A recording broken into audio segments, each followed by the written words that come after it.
Kia ora te whānau. Well, yes, messy paint all over my hands. We'll just have to deal with that because it's only going to get messier. So I promised if you wanted to see it that I would show you how to paint these. Now these are pretty self-explanatory. They are just watercolours, and when the watercolour pulls into the creases, it goes a little bit darker. I can show you how to do that if you like, but what I wanted to show you today is something a little bit more complicated.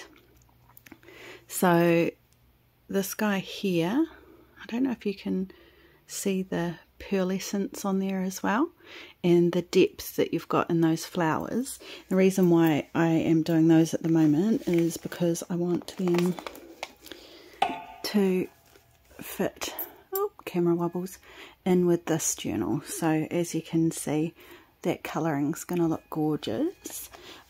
So my supplies, my messy old painting jar, and this never gets any cleaner, and the only brush I really used was this one. It's a flat round, if you can see that, and I will go and change my water in a second. I just wanted to show you what we will need. These guys, you can buy expensive ones, but I have just got them off Temu, and I've just been practicing with them as this one here, and they work great. And that whole palette was about $20 New Zealand. I've got my trusty old watercolours that I have had for about 10 years. Look at the state of them. Some of them have big holes in them because they're my colours that I use all the time. They have done me so well, and they were either off AliExpress, or it must have been AliExpress because I think these are older than Temu.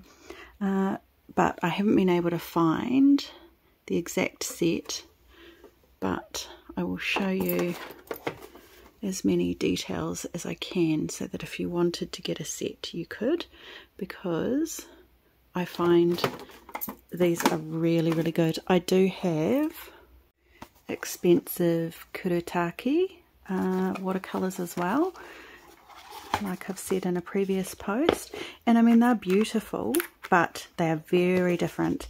How can I explain it? These ones, if you use them too thick, they're almost like a shiny acrylic paint. These ones, if you use them really concentrated, they're still matte and they still dry matte. Does that make sense? Hopefully that helps. These ones you've got to be quite careful with how much you use of them because they do dry like they do in the palettes. So if you can see how shiny the surface of those are. So if you use too much of them and go too concentrated, they dry like that on your work as well. So we'll be using the cheap as chips ones. We'll just realign ourselves here. And then 2 acrylic paints.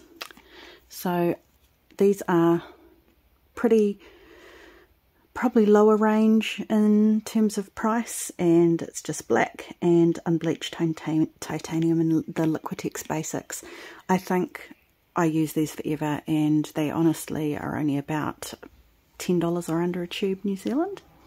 Okay, so that is all you're going to need, and then you're obviously, if you haven't made some of these already, out of that magic clay, I'll pop the link to the video below so that you can see how I made those. Really cheap product, which is amazing. This one here I've just bought in, looks just like this one, doesn't it? I used a bit more black, but it looks just like that one. This is polymer clay, Sculpey. A lot heavier than these. These are really light by comparison, and a lot more expensive. And when you're sticking them on a book cover, like you've got paper flowers and stuff on a book cover as well, you don't really need the extra weight, and you don't need them to be as durable as that, although these are going to hold up to some knocks as well.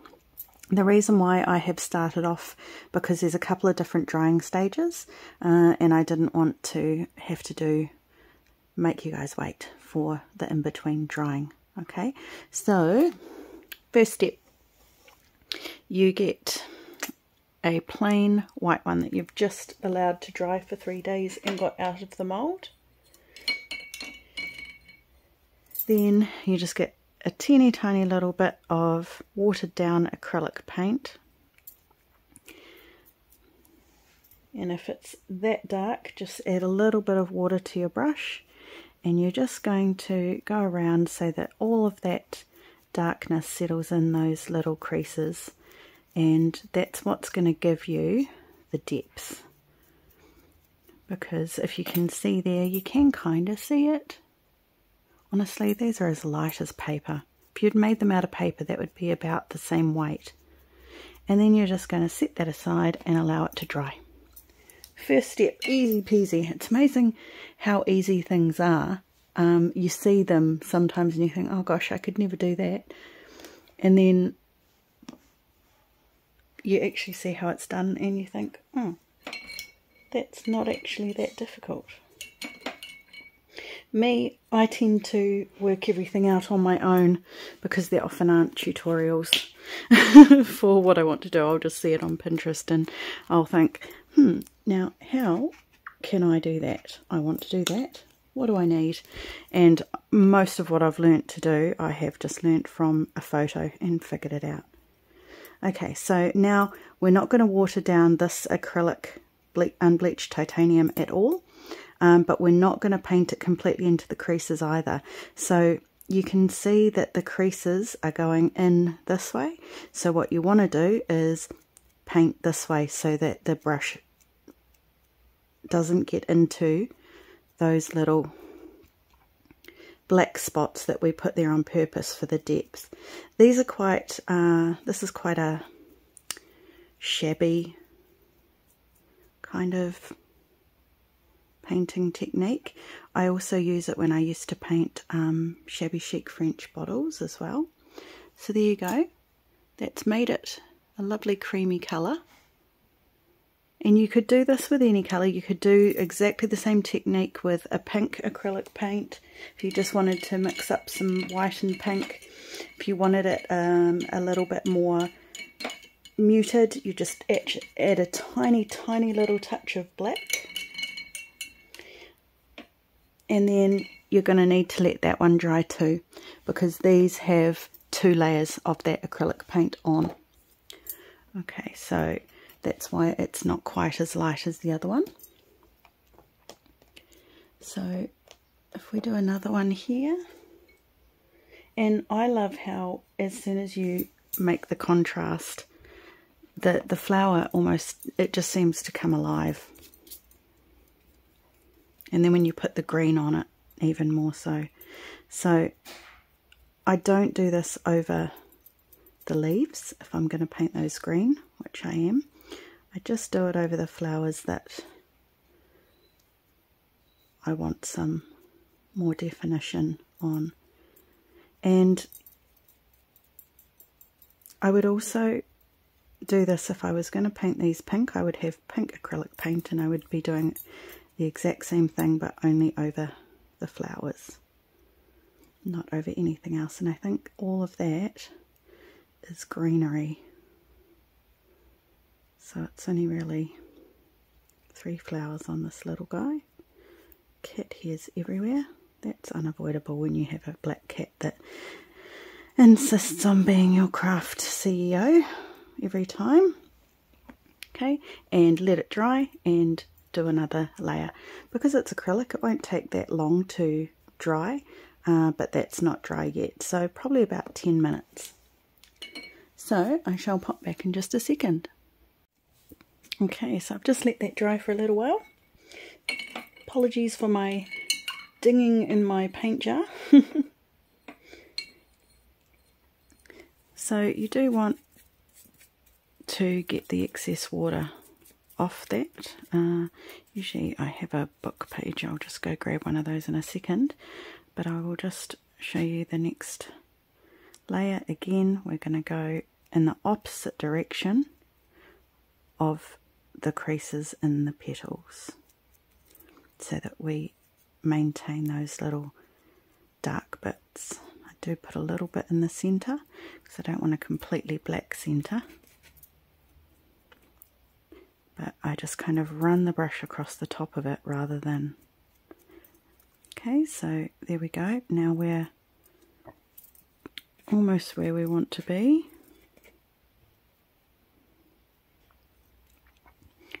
So you can see how that's coming along. So next step will be to pop a little bit of green, and I've just been using the green watercolour paint to do that step.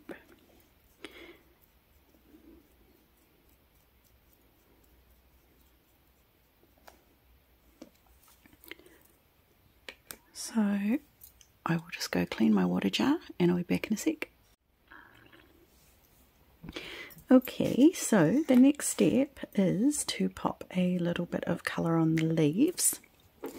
So we're just going to set the acrylics aside. Now, when I watercolour, I would usually use a brush like this. The reason why I don't want to use it when I'm doing this is because I don't want that point to get into my creases and hide the black, if that makes sense. So, don't know why I tried that brush. I'm just going to grab a little bit. I like this muted green, this foresty kind of hunter green, is it? I'm not sure. Because I've got those colours within the journal. And you're just going to gently... Look at that. As soon as you've got green with a flower, it starts to look like a flower, doesn't it? Whoops.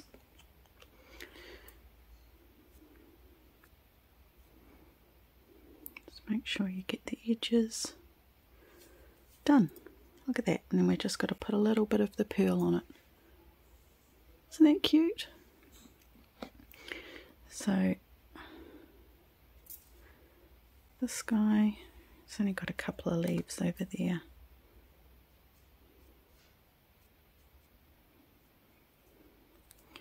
Might go a little bit in between the flowers.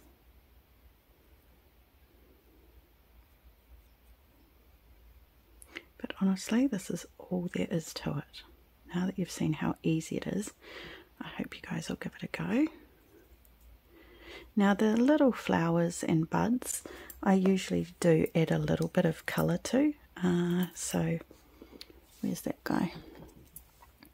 So for example, in here I've just used a little tiny little bit of yellow, and then for the centre, just got my book pages up there if you wonder what I'm doing, I would just put a little touch of brown in there, maybe mixed with a little bit of black so that I can darken it up. Okay, so we do need to wait for that to dry before we can put the pearly colour on it, but I'll just show you. So I might grab a little bit of this peachy colour and add a little bit of colour in there. Actually, I could show you, because I actually used the Kuretake, because I used this colour here. So as long as you don't put too much on there, it's actually still got a little bit of acrylic paint on there. It's not ideal.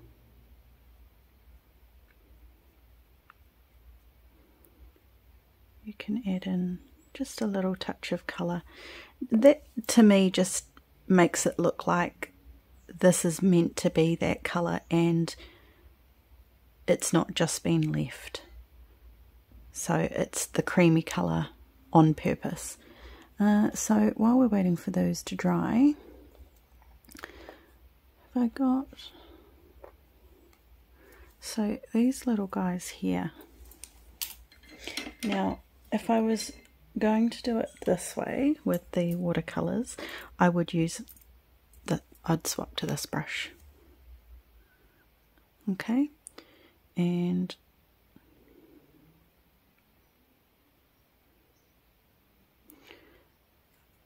I would just paint it all over with that colour, and you'll see that it naturally kind of drains and pulls, and that ends up, sorry, this is such a tiny little example, but what you can also do is you can clean your brush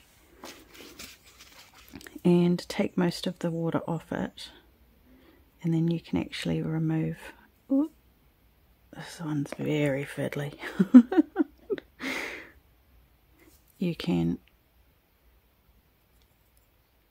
take some of it off with the clean brush as well, so that the pink just sits in the centre.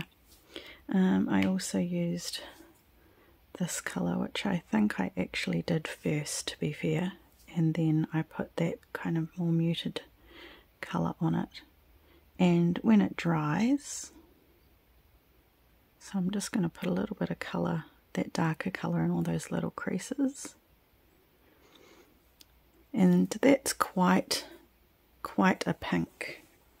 So whenever you want to mute down a pink, you just use a teeny tiny little bit of brown, and it will bring down the pink tone, make it a little bit more muted.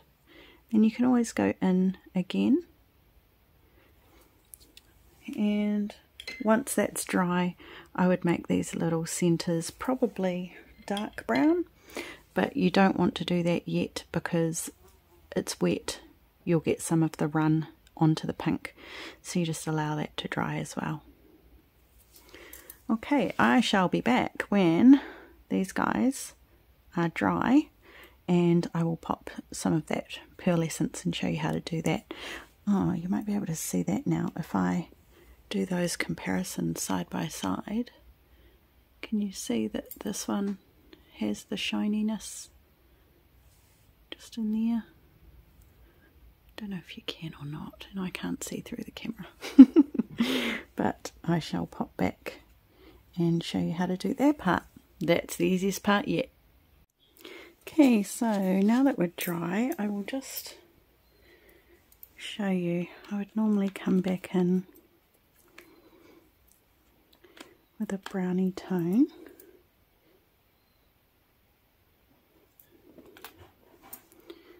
And just add a little bit of colour to those centres. That's run a little bit, but that's alright. It would still look good. So I'll just redo this a little bit again. Because apparently I didn't push play, record. Anywho, so I've actually already put the shiny on these, but literally all I did was dip my finger in the water, rub it on there for a while until I got a little bit of the pearlescence on my finger, and then I just touched it over like that. And then while I was talking to myself I tried the pink pearlescence as well in exactly the same way. I'm not too fussed on that. I think I would probably paint over it again, but yeah, so there's those ones just with the watercolours. I wonder what that would look like with a bit of shine on it. Oh, that's quite pretty. And then there's these ones with the slightly more complicated, with more steps. But yeah, I hope that you guys give those a go. Like I say, they're so super light compared to this guy. This would have to be, sorry my hand's a bit swollen today too, this would have to be at least 5 times to 10 times the weight of this. It's crazy how different they are. Okay, so I hope you enjoyed that, and I hope it encourages you to give something different a try. And the next thing I really need to do is remember that I am doing a come make a journal with me and get a couple of videos up for that, because she's not that far away from being finished. I would say she's only got 4 or 5 more episodes, and that would be right to embellishing the cover and doing up the making the closure and everything. So yeah, until then, mā te wā whānau.